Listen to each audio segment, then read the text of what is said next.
Bonjour, nous vous remercions pour votre présence à cette réunion de présentation de la mission d'audit qui va donc être réalisée sur la partie IAM de votre système d'information. Donc dans un premier temps, nous allons très rapidement vous présenter la charte d'audit interne, le contexte de la mission et l'ordre de mission qui nous a été demandé. Nous poursuivrons avec les risques prévisionnels donc génériques liés à l'IAM et nous terminerons par la méthodologie de la mission d'audit avant de parler plutôt de choses très pratico-pratiques avec la prise de rendez-vous et les questions que vous pourriez avoir à la fin de notre présentation. Alors, pour la charte d'audit, on vous l'a distribuée du coup en début de réunion. On ne va pas la lire entièrement ensemble, mais vous l'aviez déjà eu précédemment. Mais on va rappeler un peu ce qu'il y a dedans. Il y a déjà, donc forcément ça rappelle les missions et les objectifs de la mission d'audit. Il y a aussi un rôle de clarification des rôles des auditeurs internes pour déterminer leur mission, leur pouvoir, leur lien avec la hiérarchie, ainsi que leurs responsabilités. Elle a pour rôle aussi et surtout d'assurer l'indépendance des auditeurs en les positionnant comme neutres et autonomes. Elle définit aussi un cadre de référence lié à tout ce qui est normes, notamment de l'IIA, et tout ce qui est normes liées donc, à la gouvernance et à l'audit.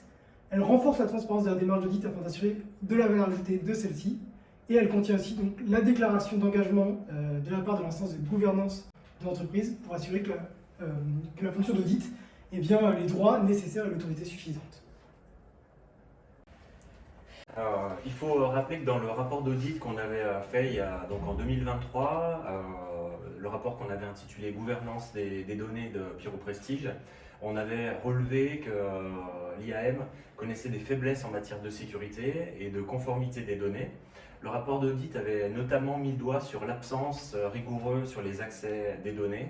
On avait conclu qu'un audit complémentaire sur cette sécurité et la conformité des données avec l'évaluation de l'IAM serait bénéfique et compléterait l'évaluation de la gouvernance de nos données. Depuis, effectivement, la cyberattaque que nous avons récemment connue a accéléré cet audit. Suite à la cyberattaque vécue précédemment, la direction de Pyroprestige a décidé de conduire un audit interne sur l'Identity Access Management. Donc l'équipe d'auditeurs ici présente, Aurélie, Fabien, Charles et moi-même, Noémie, donc avons été chargés de réaliser cet audit. Celui-ci sera planifié selon la norme de l'IFACI, donc l'Institut français de l'audit et du contrôle interne. Cette mission se déroulera du 1er janvier au 31 mars 2025 et vise à comprendre et à évaluer l'efficacité de la gestion des identités et des accès. Le périmètre se portera notamment sur ces 3 points, le référentiel et les politiques, la séparation des pouvoirs et le suivi et la traçabilité. Cette mission nous permettra également de cartographier et d'évaluer les risques actuels et l'efficacité des procédures existantes. L'audit donc se portera sur l'accès de tous les utilisateurs du SI de Pyroprestige. À l'issue de cette mission, nous rédigerons un rapport d'audit détaillé dans lequel nous présenterons les points forts et les dysfonctionnements du processus d'identité et d'accès au SI, ainsi que les recommandations quant à l'amélioration et la sécurisation du process. Donc nous passons à la partie donc, sur la maîtrise des risques prévisionnels liés à l'IAM. Donc nous avons projeté en fait une matrice des risques prévisionnels. Donc ce sont des risques que l'on est susceptible de pouvoir retrouver au sein de n'importe quel SI. Donc c'est pour ça que nous sommes partis sur cette matrice. Nous allons détailler les risques juste après. Et en 2 mots, donc cette matrice en fait recense la criticité des risques en fonction de 2 variables, la probabilité et leur impact sur l'entreprise. Donc leur probabilité d'occurrence et l'impact sur l'entreprise. Nous avons donc répertorié 5 risques prévisionnels. Le risque d'accès non autorisé, le numéro 1, le cycle de vie des accès, le numéro 2, le risque d'escalade des privilèges, numéro 3, le vol d'identité et les infos d'authentification en numéro 4 et la journalisation excessive. Donc en fait, nous voyons que dans la partie rouge, nous avons quand même 3 risques identifiés, la partie rouge étant la plus critique avec un impact élevé sur l'entreprise et une probabilité d'occurrence élevée également. Conduite de la mission d'audit, nous avons dans un premier temps évalué les risques prévisionnels pour les placer sur cette matrice de risque que vous trouvez juste derrière. Nous avons réalisé cette mission d'évaluation des risques prévisionnels sur ce mois de décembre, qui nous a permis donc d'identifier des vulnérabilités potentielles sur votre IAM, et nous avons également essayé d'évaluer les impacts potentiels en termes de sécurité, conformité, opération. La deuxième partie de la conduite de la mission d'audit sera la collecte des informations qui sera réalisée auprès de vos équipes de janvier à fin février 2025 et qui se traduira par l'analyse de vos procédures IAM, la cartographie de votre SI actuel, la lecture des rapports d'audit existants, des entretiens, des interviews et des tests de votre, directement sur votre SI. Merci Aurélie. Commençons à parler du risque qu'on a sur les accès qui sont non autorisés. Comme on le voit sur la matrice, effectivement, on a une probabilité élevée jusqu'à maintenant avec un impact qui est tout de même moyen. Pour parler de ces risques d'accès non autorisés, il faut rappeler quand même les deux axes. C'est l'authentification d'un côté, les autorisations de l'autre. Pour rappel, l'authentification par les méthodes d'identification et les processus qui sont utilisés. Ça va de la robustesse des mots de passe, ça va des facteurs d'authentification, s'ils sont simples, doubles. L'objectif de cette authentification, c'est de s'assurer que les mécanismes protègent efficacement les comptes de vos utilisateurs contre tous les accès qui seraient non autorisés. Les autorisations, il s'agit des pouvoirs en fait, et des permissions qui ont été accordées à chaque utilisateur. On s'assurera que ces droits sont attribués selon le principe du moindre privilège, qui sont ajustés en fonction des besoins de chaque métier et qui sont revus régulièrement surtout. Ça implique une vérification des procédures de validation, les mécanismes de révocation des droits. Pour vérifier tout ça, on en parlera plus tard, mais on fera des tests, des simulations pour détecter d'éventuelles failles. Sur le cycle de vie comporte aussi des risques. On le voit juste ici avec une probabilité moyenne et puis un impact plutôt faible. Il y a 3 grandes étapes sur le cycle de vie des accès. L'onboarding, c'est le moment où vos employés arrivent dans l'entreprise. Après, on a la gestion courante. Normalement, après l'offboarding, c'est une étape critique quand les gens quittent l'entreprise. L'onboarding, on s'assure de créer les identités des nouveaux utilisateurs, que les accès initiaux correspondent aux besoins de leur fonction. Dans la gestion courante, on vérifie que les gens aient toujours les habilitations en fonction des changements de rôle, de poste, de responsabilité. On évaluera si ces processus garantissent que les modifications d'accès sont faites à chaque moment, de manière rapide, rigoureuse, pour éviter les risques de surprovisionnement. Je crois que Charles t'en parlera un petit peu plus tard. L'offboarding est aussi une étape critique, comme on le disait. Les accès doivent être révoqués quand les employés quittent l'organisation, c'est important. Et même quand ils changent de poste dans l'entreprise, ça inclut souvent des désactivations des comptes et les suppressions rapides des autorisations. Donc, ensuite, je vais vous parler de tout ce qui est escalade des privilèges. Donc l'escalade des privilèges, c'est une vulnérabilité en cybersécurité où un utilisateur il va obtenir, soit volontairement ou non, des droits ou des autorisations qui sont supérieurs à ceux qui lui ont été initialement prévus. Et ça peut donc compromettre la sécurité des systèmes informatiques. On peut avoir plusieurs risques, une non-séparation des fonctions, avoir des droits excessifs ou contradictoires, qui peuvent notamment mener vers l'erreur ou des fraudes, des accès non autorisés à des données sensibles, ou encore aussi l'installation de logiciels malveillants ou autres. Donc pas mal de risques autour de ça. Pour évaluer l'existant, on va notamment se baser un peu sur de l'analyse de la grille de séparation des fonctions, en toute logique.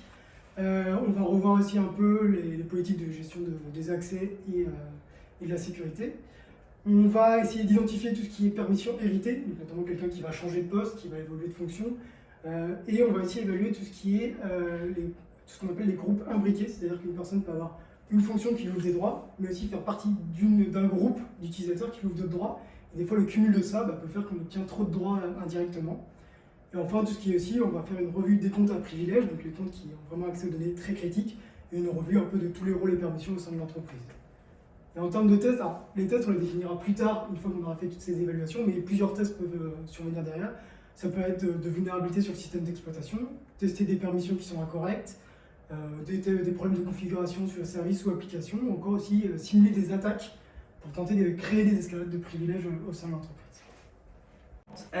Du coup, on va parler du risque numéro 4, donc le vol d'identité ou le vol d'informations d'identification, qui est donc en impact élevé et en probabilité moyenne. Donc les impacts sur ce type de risque sont les accès forcés par des personnes malveillantes ou une intrusion au sein du SI ou la violation de données confidentielles. Ça peut passer par beaucoup de choses, donc le vol d'identité d'un des salariés ou même le fait de laisser en fait son ordinateur non verrouillé et du coup qu'une autre personne ait accès à la session d'un autre salarié qui n'a pas les mêmes droits. Du coup, pour effectuer un test sur ce risque, on va évaluer la politique de mot de passe qui est mise en place au sein de Pyro Prestige et mesurer la sensibilisation à la sécurité des accès SI des salariés en mettant en place des entretiens ou des questionnaires pour mesurer un peu leurs connaissances. Il faudra aussi, nous allons aussi faire des tests sur les méthodes d'authentification, notamment en cas d'accès à distance, vérifier que l'authentification est forte ou pas. Du coup, pour ce faire, nous allons nous aider du référentiel COBIT DSS 05 qui va permettre d'évaluer les procédures existantes. Ensuite, on va solliciter le service informatique afin de connaître leur politique de mot de passe pour pouvoir évaluer la performance des méthodes d'authentification. Et pour mesurer les connaissances des salariés, on va vérifier si des formations ont été organisées. Le dernier risque, qui est le risque de journalisation excessive, donc en impact moyen, élevé et en probabilité moyenne. Grosso modo, la journalisation, elle consiste en l'enregistrement et le stockage de tous les logs. Donc en fait, c'est des journaux de connexion à certaines applications, enfin à toutes vos applications de votre SI. Et en résumé, tous ces logs en fait représentent la traçabilité de qui ou quoi s'est connecté, sur quoi et à quel moment.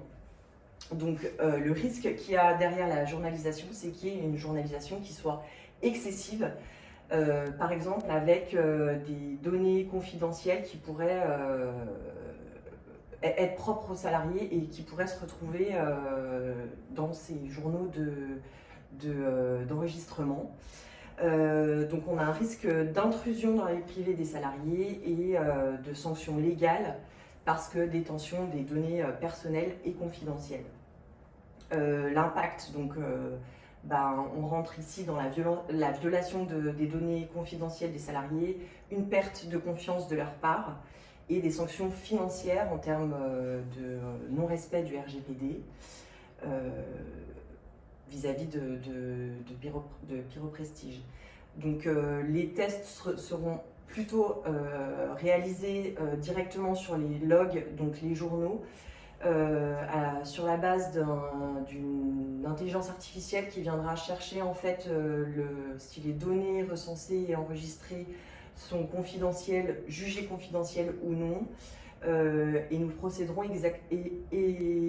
également à un contrôle manuel des échantillons sur un échantillon de journaux. Nous vérifierons également s'il n'y a pas d'interruption d'enregistrement de vos journaux. Parce qu'en fait, il doit y avoir une traçabilité complète des connexions sur vos applications. Le risque de journalisation excessive peut conduire à un autre risque qui est la diminution des performances de votre SI avec des lenteurs, des accès numériques impossibles et qui peut créer de l'irritation auprès de vos salariés parce que diminution des performances de votre SI. Donc nous vérifierons les volumes de stockage disponibles sur vos serveurs qui doivent normalement être supérieurs à 25%. Et nous ferons également des tests réseau pour vérifier la vitesse de transmission des données sur votre SI. Pour la suite, on va commencer la réalisation de l'audit, donc on va collecter des informations. On va passer après par une phase un peu pour tous ces risques d'évaluation de la gestion des entités et des accès. tout ce qui est étape de cycle de vie, annuaire des identités, etc. Et on fera la même démarche aussi pour tout ce qui est habilitation.